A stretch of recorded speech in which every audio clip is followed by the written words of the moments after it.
South ఇండియాలోనే biggest sorry store మన Varahi silks మన విజయవాడ ఎంజీ రోడ్లో ప్రారంభం.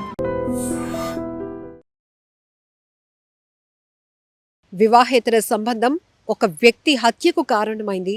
ఇద్దరు జైలు పాలయ్యారు. అత్త అల్లుడు కలిసి ఈ వ్యక్తిని హత్య చేశారు. పల్నాడు జిల్లా నరసరావుపేటలో గత నెల 24వ తేదీన ఒక వ్యక్తి అత్యంత దారుణంగా హత్యకు గురయ్యారు. కేసు దర్యాప్తు వేగవంతం చేసిన పోలీసులకు ట్విస్ట్ ఏంటంటే వివాహేతర సంబంధం వల్ల జరిగినటువంటి హత్యగా నిర్ధారించుకున్నారు. మృతుడి భార్య ఇచ్చినటువంటి కంప్లైంట్ ఆధారంగా దర్యాప్తు కొనసాగించారు. క్లూస్ టీం రంగంలోనికి దిగింది. ఆ తర్వాత ఈ హత్యకు కారణం వివాహేతర సంబంధం. మృతుడు ఎవరైతే ఉన్నారో షేక్ పెద్దబాజీతో సుబ్రహ్మణ్యాచారి అనే వ్యక్తి వివాహేతర సంబంధం కొనసాగుతోంది.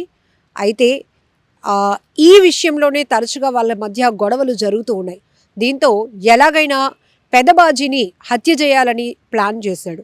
అందుకు వాళ్ళ అత్త రాంబాయమ్మ కూడా హెల్ప్ చేసింది. దీంతో పోలీసులు సుబ్రహ్మణ్యాచారి రాంబాయమ్మలను అదుపులోనికి తీసుకున్నారు, అరెస్ట్ చేశారు, రిమాండ్కి పంపిస్తున్నారు. ఒక్కసారి మళ్ళీ మనం గతంలో జరిగినటువంటి కేసులు చూస్తే గనక వివాహేతర సంబంధం వల్ల చిన్న పిల్లల్ని కూడా అడ్డు తొలగించుకోవడానికి హత్యలకు తెగబడుతున్నటువంటి దారుణాలు కూడా చూసాం. మగవాళ్ళు ఆడవాళ్ళని, ఆడవాళ్ళు మగవాళ్ళని సినిమాటిక్ రేంజ్లో స్కెచ్లు వేసి ప్లాన్లు వేసి చంపేస్తున్నారు. ఎంత బాధాకరమైన విషయం అంటే ఈ వివాహేతర సంబంధాలకి అసలు ఒక ఏజ్ వచ్చిన తర్వాత ఒక పరిణితి ఉంటుంది, ఒక నాలెడ్జ్ ఉంటుంది, సొసైటీ విషయంలో కూడా ఒక జాగ్రత్త, ఇవన్నీ ఉంటాయి. కానీ ఇక్కడ వీళ్ళ ఏజ్ కూడా మనం చూడొచ్చు.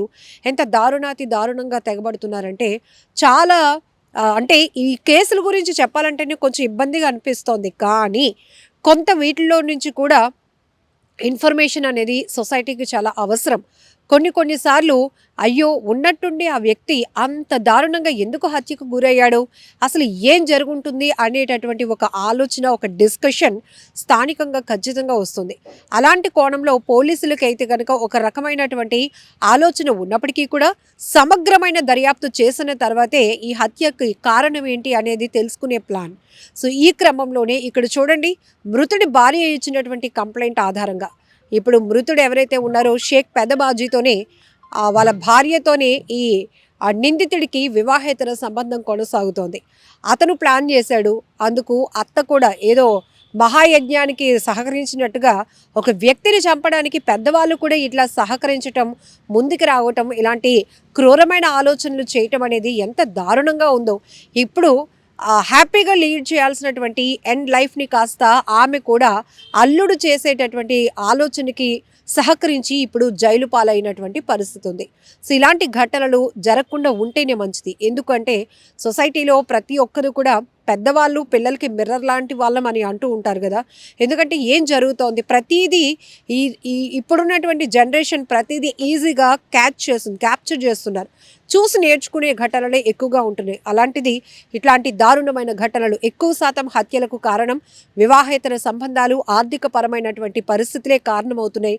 ఇందుకోసం కక్షలు పెంచుకుంటున్నారు.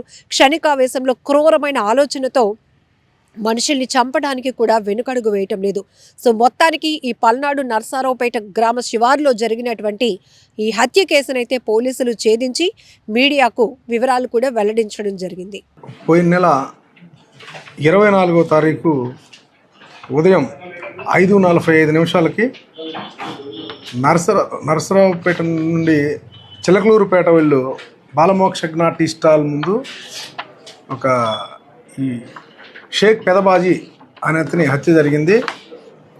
దీని గురించి నరసరావుపేట రూరల్ పోలీస్ స్టేషన్లో crime number 283/2025 under section 103 clause 1 red with 35 BNS Narasaraopet rural police station case నమోదైంది. ఫస్ట్ ఇతన్ని స్టాబ్ చేసి చంపింది ఎవరో తెలీదు. దాని గురించి మా ఎస్పీ గారు శ్రీ కృష్ణారావు సారు, అదేవిధంగా డిఎస్పీ గారు హనుమంతరావు గారు సారాళ్ళు మమ్మల్ని డైరెక్షన్ చేసి దీంట్లో దర్యాప్తు స్టార్ట్ చేసాం. ఇది దర్యాప్తులో ఏం తెలియదంటే ఈ మృతుడు పెదబాజీ అనే అతనికి మన నరసరావుపేటకు చెందిన ఒక టాటూలేసి ఆవిడతో అక్రమ సంబంధం ఏర్పడింది. దాని గురించి ఒకటో నిందితుడికి ఆవిడ దీంట్లో ఒకటో నిందితుడి భార్య. ఆ అమ్మాయి ఇంట్లో నుంచి వెళ్ళిపోయి అతనితోనే ఉంటూ ఉంది. దాని గురించి ఒక 2-3 months నుంచి భార్యాభర్తలకు గొడవ జరుగుతూ ఉంది. తర్వాత ఈ మధ్య 23వ తారీఖు ఆ అమ్మాయి అక్టోబర్ 23వ తారీఖున కంప్లీట్గా ఇంట్లో నుంచి తెల్లవారుజామున అతనితో వెళ్ళిపోయింది. దాని గురించి ఈ ఒకటవ నిందితుడైన ఆ అమ్మాయి భర్త ఎక్కడ తీసుకెళ్ళిందని కనుక్కొని ఈ మృతుడి ఇల్లు, అదేవిధంగా ఇతను ఎక్కడ పని చేస్తున్నాడు అన్నీ కనుక్కొని నిఘా పెట్టాడు. నిఘా పెట్టి అతని అత్త అయిన అంటే ఆ లేడీ యొక్క అమ్మతో కలిసి అతను చంపాలని నిర్ణయించుకొని పథకం ప్రకారం ఆ రోజు తెల్లవారుజామున వాళ్ళ ఇంటికాడ నుంచి బయలుదేరి ఈ సీనా పఫన్స్కి వచ్చి అతను రోజు టీ స్టాల్కి వచ్చే టైంకి సుమారు 5:45 గంటలకి ఇతను అతన్ని పట్టుకోగా ఈమె కత్తి తీసుకొని అతను స్టాబ్ చేసి చంపేసింది. దీని గురించి దర్యాప్తులో తేలడంతో వీళ్ళని నిన్న సాయంత్రం 4 గంటల సమయంలో ముద్దాయిలిద్దరిని కూడా అక్కడ వల్లభ చెరువు దగ్గర అరెస్ట్ చేసి తర్వాత హత్యకు ఉపయోగించిన ఆయుధాలు, అదేవిధంగా వాళ్ళు తొడుక్కున్న బట్టలు అవన్నీ కూడా సీజ్ చేసి ఈరోజు రిమాండ్కి పంపిస్తున్నాం. నిజంగా ప్రస్తుతం ఉన్నటువంటి సమాజం దేనికి ప్రయారిటీ ఇస్తుంది? ఆర్థిక సంబంధాల చుట్టూ మాత్రమే తిరుగుతుంది. మళ్ళీ ఎన్నికలంగానే చాలా విరక్తి కలుగుతాను. మంచి అనిపిస్తుంది కదా, లేడీస్ కూడా ఛాలెంజింగ్ జాబ్స్ చేసినప్పుడు చాలా బాగుంటది. ట్రాఫిక్ అసిస్టెంట్స్ గా నియమించిన ట్రాన్స్జెండర్స్ అందరితో సాల్యూట్ చేయించుకుంటున్నారు. ఫుడ్ డెలివరీ ఇవ్వటానికి వెళ్ళినటువంటి డెలివరీ బాయ్ అనిల్ పై కళ్ళ ముందు